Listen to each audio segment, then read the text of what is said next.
하나님의 말씀 봅니다. 하나님의 말씀은 빌립보서 2장 1절부터 11절 신약성경 319쪽입니다.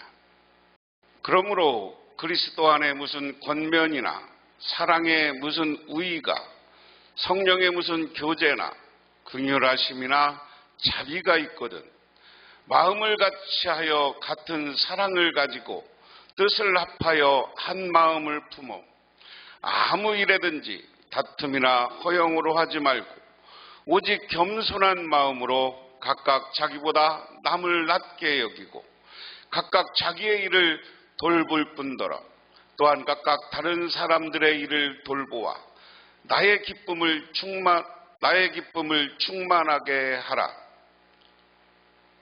너희 안에 이 마음을 품으라. 곧 그리스도 예수의 마음이니 그는 근본 하나님의 본체시나 하나님과 동등됨을 취할 것으로 여기지 아니하시고 오히려 자기를 비워 종의 형체를 가지사 사람들과 같이 되셨고 사람의 모양으로 나타나사 자기를 낮추시고 죽기까지 복종하셨으니 곧 십자가에 죽으심이라.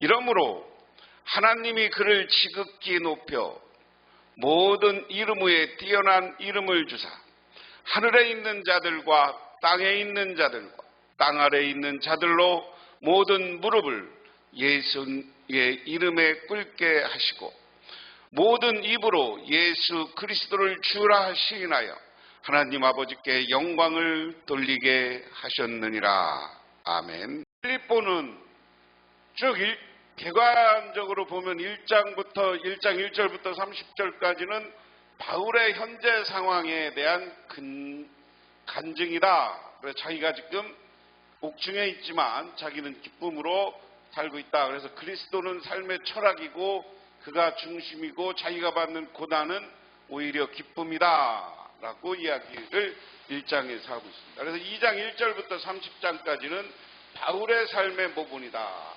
특별히 2장 1절에서 30절은 그리스도는 삶의 방식이고 그를 닮아가라 하는 거고요. 섬김의 기쁨을 우리는 깨달아야 된다 하는 겁니다.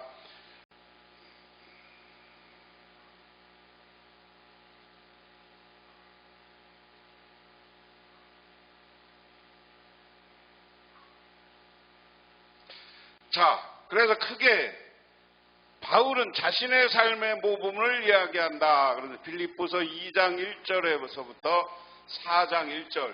그래서 바울은 자신의 삶의 패턴, 방식을 설명하고 빌립보서 2장 1절에서 30절 나의 삶의 패턴, 방식은 그리스도를 본받는 것이다. 다시 말해서 사도 바울은 자기가 살아가는 방식이 패턴이 옳다. 왜? 나는 그리스도를 본받는 삶을 살아가고 있다 하는 것을 이야기하면서 빌립보 교인도 자기와 같이 살아라 이렇게 권면하고 있는 이야기입니다. 그래서 오늘 본문 이야기인데요. 오늘 본문 이야기는 뭐냐? 빌립보서 2장 1절에서 12절은 바울은 그리스도의 겸손을 본받아야 한다고 말한다. 교훈은 다른 사람을 나보다 낮게 여기고 그들의 필요를 돌보는 것은 그리스도를 본받는 삶의 삶 중에 하나다. 그래서 오늘 본문과 오늘 제목은 예수 그리스도의 겸손을 배우라. 제가 제목은 예수의 겸손을 배우라 이렇게 이야기하는데 우리 바울은 우리 그리스도인들이 겸손해야 된다는 거예요. 예수님처럼 겸손이고 낮아져야 된다. 그리고 나보다 다른 사람을 낮게 여기고 돌봐야 된다 하는 것으로 우리를 가르쳐주고 빌립보 교회가 여러 가지 문제가 생길 때 그것을 해결하는 방식을 그렇게 전해주고 있다 하는 거죠. 자, 그럼 오늘 한 절 한 절 살펴보도록 합니다. 첫 번째로 오늘 사도 바울은 나의 기쁨을 충만하게 하라. 1절에서 4절까지 이야기인데요. 그러므로 그리스도 안에서 무슨 권면이나 사랑의 무슨 우의나 성령의 무슨 교제나 긍휼이나 자비가 있거든 마음을 같이하여 같은 사랑을 가지고 뜻을 합하여 한 마음을 품어 아무 일에든지 다툼이나 허영으로 하지 말고 오직 겸손한 마음으로 각각 자기보다 남을 낮게 여기고 각각 자기의 일을 돌 뿐더러 또한 각각 다른 사람들의 일을 돌보아 나의 기쁨을 충만하게 하라. 이렇게 이야기합니다. 그리스도 안에 무슨 권면이나 사랑의 무슨 위로나 이렇게 이야기합니다. 그러면 그리스도 안에서 여러분에게 무슨 격려나 사랑의 무슨 위로나 성령의 무슨 교제나 무슨 동정시간과 자비가 있거든 그랬습니다. 오늘 1절에서 4절은 바울은 빌립보 성도들이 소유해야 될 4가지 덕행으로 권면, 세 번역에는 격려라고 해요. 권면, 그 다음에 위로나 그 다음에 교제나 긍휼이나 자비가 있거든. 자, 우리 그리스도 안에서 우리가 어떻게 살아야 되느냐? 크게 보면 그리스도의 사랑 안에서 살아야 되는데, 우리 성도를 사랑하면, 아니면 어떤 사람, 가족을 사랑하면 어떤 일이 되겠느냐면, 첫 번째 사랑하는 사람들에게 좋은 권면을 하게 돼 있다는 거예요. 그 다음에 두 번째 뭡니까? 위로. 사람 어떤 어려움을 당했을 때 우리 사랑하는 마음이 있으면 위로하게 돼 있고요. 세 번째는 뭐냐?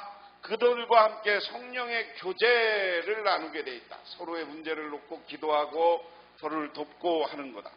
그 다음에 네 번째는 긍휼 또는 자비로 표현되는 거죠. 하나님 믿는 사람들이 서로 사랑하고 교회를 이룰 때 교회 안에서 권면하고 위로하고 교제하고 서로를 긍휼한 마음, 자비로운 마음을 가지고 서로 살아라 하는 겁니다. 그 다음에 그럼 이렇게 사랑이 많은 교회를 이루려면 오늘 바울은 2절부터 나오는 원문은 나에게 기쁨을 충만하게 하라 하는 4절에 있는 내용. 그럼 어떻게 하면 사도 바울은 기쁠 것이냐? 그래서 저는 그리스도 안에서 사랑이 있으면 우리는 그럼 어떻게 해야 되느냐? 그 다음에 이제 3가지 모습으로 이야기합니다. 모습인데 첫 번째가 뜻을 합하여 마음을 품으라 라고 이야기했습니다. 그래서 뜻을 합하여 한 마음을 품으라. 자, 교인들이 서로 권면하고 위로하고 교제하고 긍휼과 자비가 있어요. 그런데 그 다음에는 교인들이 어떻게 살아야 되느냐? 한 마음을 품으라. 한 마음을 품으라는 얘기는 뭐예요? 교인들이 살아가면서 교회가 서로 다투고 다른 걸 따라가면 안 된다는 거예요. 제가 여러 번 얘기했지만 사도 바울이 전도하고 선교할 시대에 수없이 많은 사람들이 사도 바울의 사도성을 시비를 걸기도 하고요. 거짓 교사들이 교회에 들어와 교회를 갈라놨어. 이것 때문에 교회들이 초대교회 사도 바울이 선교하는 때 그 당시 많은 교회들이 골칫거리였어요. 그런데 교회가 잘 되고 예수 그리스도 안에서 부흥하는 교회, 그리고 오늘 사도 바울이 내가 지금 감옥에서 빌립보 교인들 이야기를 들을 때 나를 기쁘게 하는 것은 너희들은 뜻을 합하여 한 마음을 품고 살아. 그런데 전제는 사랑을 가지고 서로가 사랑하는 마음으로 한 마음을 품고 살아야 된다. 오늘 우리 교인들도 마찬가지예요. 우리 교인들이 꿈이 있고 소망을 가질 때 우리 교회는 특별히 이제 새롭게 이전을 하고 여러 가지 과정 속에서 여러 가지 토론 과정을 있겠지만 결론은 한 마음을 품어야 되는 거예요. 한 마음을 품고 그리고 나서 그 안에서 좋은 길을 우리가 걸어가야 아름다운 교회를 만들어낼 수 있다. 두 번째, 아무 일에나 다툼이나 허영으로 하지 말고 오직 겸손하는 마음으로 각각 자기보다 남을 낮게 여기고 그랬습니다. 자기보다 남을 낮게 여기라. 그 다음에 교회가 잘 되고 교인들끼리 단합하려면 자기보다 남을 낮게 여기라. 교회뿐만 아니라 모든 사람들이 마찬가지예요. 어떤 모임이든지 우리 예수 믿는 사람이 가면 거기서 겸손해야 되는 거야. 그리고 남이 나보다 낫다고 생각해야 되는 거야. 그랬을 때 내가 그 사람들을 섬기고 봉사할 때 그 사람들로부터 존중받는 거예요. 오늘 우리 교회도 서로가 내가 낫다고 생각하고 내 고집 피우면 아무 일도 안 되는 거예요. 우리 다른 교인들이 나보다 훨씬 훌륭하고 귀한 존재고 하나님의 사랑을 받는 사람들이라고 생각하고 우리들은 그분들을 꾸준히 존중해야 돼. 나를 낮추고. 그렇게 될 때 교회가 사랑이 넘치게 되는 거고 교회가 굳게 서기는 거고 오늘 사도 바울 전도하는 사도 바울도 이 일 때문에 기쁠 것이다. 세 번째는 뭐냐? 자기 일과 다른 사람들을 일을 돌보라. 돌보는데 각각 자기 일을 돌보는 것 또한 각각 다른 사람 일들을 돌보아. 우리가 교회가 좋은 교회가 되고 교인들끼리 아름다운 관계를 맺으려면 교회 안에 어려운 사람, 병든 사람, 이런 사람들을 돌보고 기도해주고 그들에게 필요한 것을 우리가 주고 아까 앞에 있는 대로 위로해 줄 때 교회는 하나님 보시기에 아름다운 교회가 되는 것이다 하는 겁니다. 그래서 오늘 말씀을 다시 한번 얘기해 보면 그렇습니다.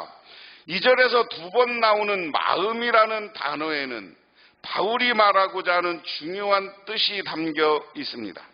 마음을 같이 하고 한 마음을 품는다는 것을 반복적 표현으로 같은 생각을 하며 같은 의지를 갖는다는 것을 말한다.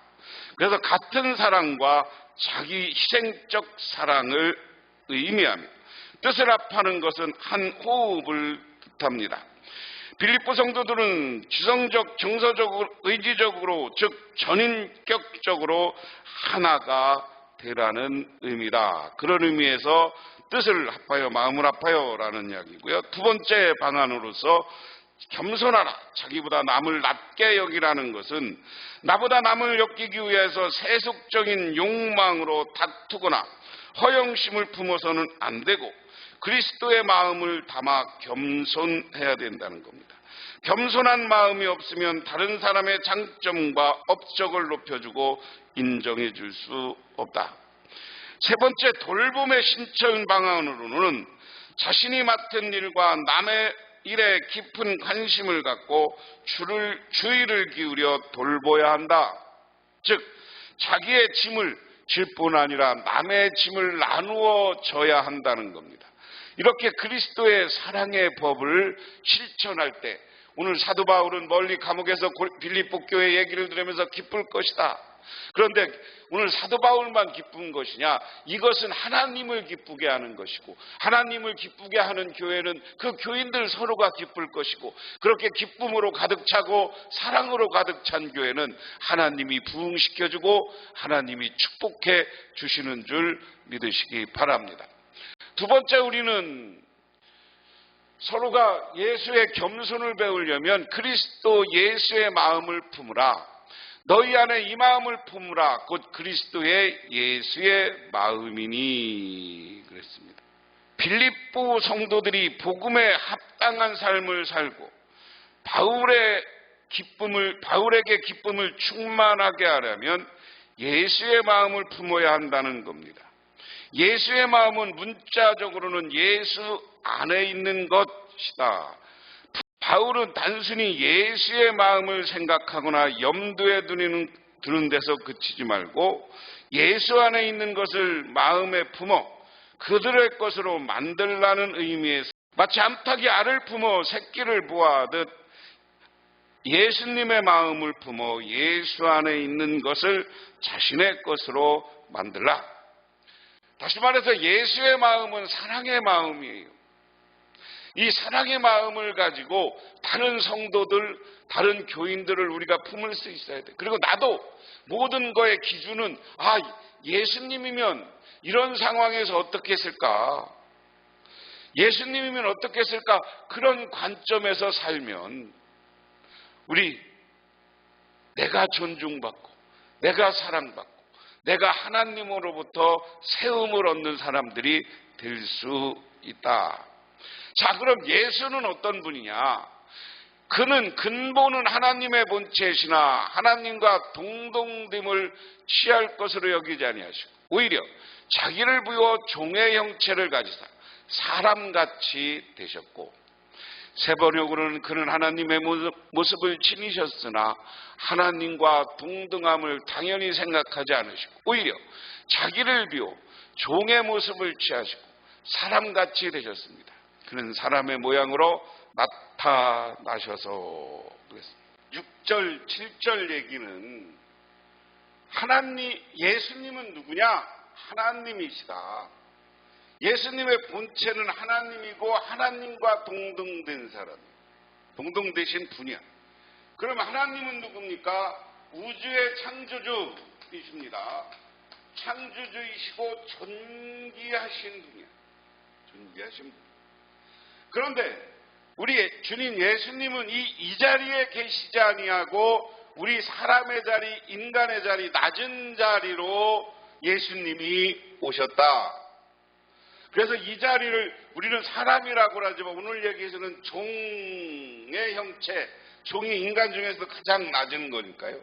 근데 세 번역으로는 사람의 모양, 사람들과 같이 되셨고 그래요.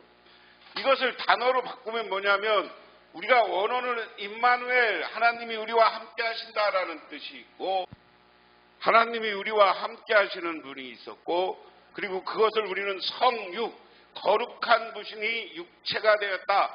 화육, 우리가 그 존귀하신 분이 사람, 육체, 인간으로 오셨다. 이렇게 표현합니다. 그래서 이 모습은 뭡니까? 가장 존귀한 분이 종으로 오셨다는 것의 결론은 뭐예요? 이분은 예수님은 그렇기 때문에 가장 겸손하신 분이다. 이것을 이렇게 설명하고 있다. 그래서 하나님의 본체, 예수 그리스도는 누구냐? 하나님의 본체, 이거 여러 가지 신학적 용어인데, 그러니까 본질은 같다. 예수님 어려운 말을 하면 하나님과 똑같은 영역에 계신 분이야. 근데 이곳에 종의 형체, 가장 낮은 형체로 오신 그만큼 겸손한 분이 예수님이다. 그래서 앞에 5절과 이어서 얘기하면 우리는 그렇기 때문에 예수의 마음을 품으라는 이야기는 가장 겸손하고 낮아지는 마음, 그리고 가장 낮은 사람까지 우리 인류를 구원하기 위한 그 사랑의 마음을 우리는 품고 살아야 된다. 그 이야기입니다. 그 다음에 8번째, 십자가의 죽음. 사람의 모양으로 나타나사 자기를 낮추시고 죽기까지 복종하셨으니 십자가의 죽으심이라. 예수님은 그렇게 귀한 분이 종의 형체로 오셨는데 이것은 겸손인데 여기까지 끝나는 게 아니야. 우리를 죽기 위해서 가장 인류가 당할 수 있는 가장 고통스러운 방법, 십자가의 죽음으로 우리를 사랑해 주셨어요. 그래서 이것은 자기를 낮추고 죽기까지 순종하셨으니 곧 십자가에 죽기까지 하셨다. 사람의 모양으로 나타나사 자기를 낮추시고 죽기까지 복종하셨으니 곧 십자가에 죽으심이라. 그리스도께서 사람의 모양, 이 말은 스켓바티라는 단어로 그리스도께서 사람의 모양으로 나타나셨다는 말은 사람의 애적인 모습을 가졌다는 뜻입니다. 즉 그리스도의 신적 본체이시지만 모양은 완전히 인간의 모습으로 오셨다. 그럼에도 그리스도는 죄가 없으시고 죄를 전혀 지으지 않으신 사람입니다. 이러한 그리스도께서 자기를 낮추셔서 하나님의 뜻에 죽기까지 복종하셨고 자신을 성육신으로 낮추신 그의 겸손은 십자가의 죽음에서 최고조에 달한다. 십자가의 죽음은 고통스러운 것이요 수치스러운 죽음이요 저주받은 자의 죽음이었다. 그러나 구원을 위해 그리스도는 십자가의 죽음을 택하셨다. 그 다음에 이게 반전이죠. 9절에서 10절에 모든 이름 위에 뛰어난 이름. 이러므로 하나님은 그를 지극히 높여 모든 이름 위에 뛰어난 이름을 주사 하늘에 있는 자와 땅에 있는 자들과 땅 아래에 있는 자들로 모두 무릎을 예수 이름에 꿇게 하시고 모든 입으로 예수 그리스도를 주라 시인하여 하나님 아버지께 영광을 돌리게 하셨느니라. 그러므로 하나님께서는 그를 지극히 높으시고 모든 이름 위에 뛰어난 이름을 그에게 주셨습니다. 그리하여 하늘과 땅 위와 땅 아래에 있는 모든 것들이 예수의 이름 앞에 무릎을 꿇고 모두가 예수 그리스도는 주님이시라고 고백하여 하나님 아버지께 영광을 돌리게 하셨습니다. 하나님은 이런 예수님께 뛰어난 이름을 주셨습니다. 신적 본성을 가진 하나님의 아들이라는 지위와 권위에 합당한 이름을 예수에게 주사 자신을 비워 낮아질 때는 낮아진 그리스도를 지극히 높이셨다. 그러면서 하늘과 땅의 모든 천사와 사람들까지도 예수를 주라 하고 그분 앞에 무릎 꿇게 만드셨다. 오늘 이 말씀을 다시 결론적으로 이야기하면 예수님은 죽기까지 겸손하셨습니다. 우리가 그분의 겸손을 배우면 하나님은 오히려 우리들을 영광된 자리로 하나님이 세워주는 거예요. 그래서 내가 나를 스스로 높이려고 할 때는 사람들에 의해서 무참히 깨지지만 내가 낮아지고 겸손하고 하나님을 높이고 다른 교인들을 높이고 이웃을 높여서 내가 겸손하게 살아갈 때 하나님이 우리를 높여주시고 하나님이 우리를 귀중하게 만들어 주시는 줄 믿으시기 바랍니다. 그러므로 주님과 함께 우리는 낮아짐으로 겸손함으로 하나님이 높여줘서 이 땅에서 영광스러운 반열, 저 천국의 반열 그 자리에 서는 저와 여러분이 되시기를 주님의 이름으로 축원합니다. 기도하겠습니다. 하나님 아버지 고맙습니다. 오늘도 주님께서는 저희들을 사랑하시고 저희들을 인도하여 주셨습니다.